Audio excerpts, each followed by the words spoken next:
This is Benjamin Netanyahu, Israel's longest-serving prime minister who's been in power for over 17 years. He's a divisive figure who is praised by his loyalists but condemned by pretty much everyone else.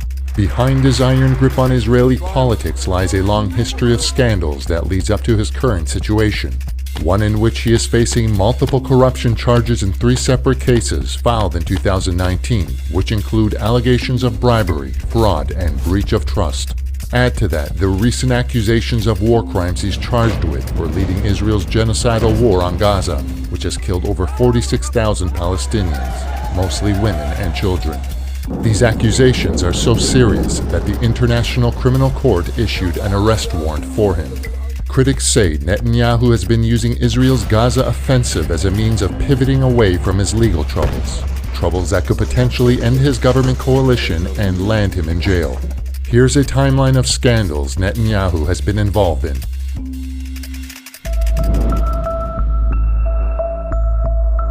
Netanyahu became Israel's prime minister in 1996, and within just 1 year he was embroiled in his first political scandal. In 1997, Aryeh Deri, leader of Israel's ultra-Orthodox Shas party and Netanyahu's coalition partner, was on trial for corruption. Deri pressured his ally Netanyahu to appoint a barely qualified lawyer named Roni Baran as Attorney General, hoping the new appointee would ensure him a favorable plea bargain. It is alleged that Deri threatened to derail the Israeli-Palestinian Hebron Agreement unless Netanyahu complied. Netanyahu did cave, but backlash from politicians and jurists forced Baran to resign within just 48 hours. The scandal caused public outrage and led to a police investigation that concluded charges be brought against all parties involved. Netanyahu denied any wrongdoing, but admitted he made mistakes. Eventually, Deri was the only one indicted. During the 90s, rumors began circulating that Netanyahu was romantically involved with his image consultant, a married woman named Ruth Bar, and that a sex tape existed of one of their encounters. In response, the PM went on national television and confessed to adultery, though the tape never did turn up. During the same spell in office, Netanyahu and his wife Sarah were suspected of pocketing gifts and foreign contributions from world leaders, items legally considered to be state property. The two were also suspected of accepting favors from a building contractor. Both cases were closed without charges.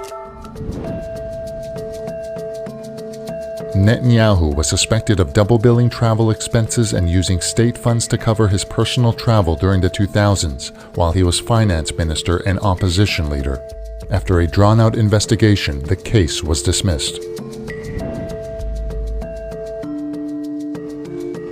In 2013, the PM came under heavy criticism for spending a staggering $127,000 in public funds on a special sleeping cabin he used during a 5-hour flight to London.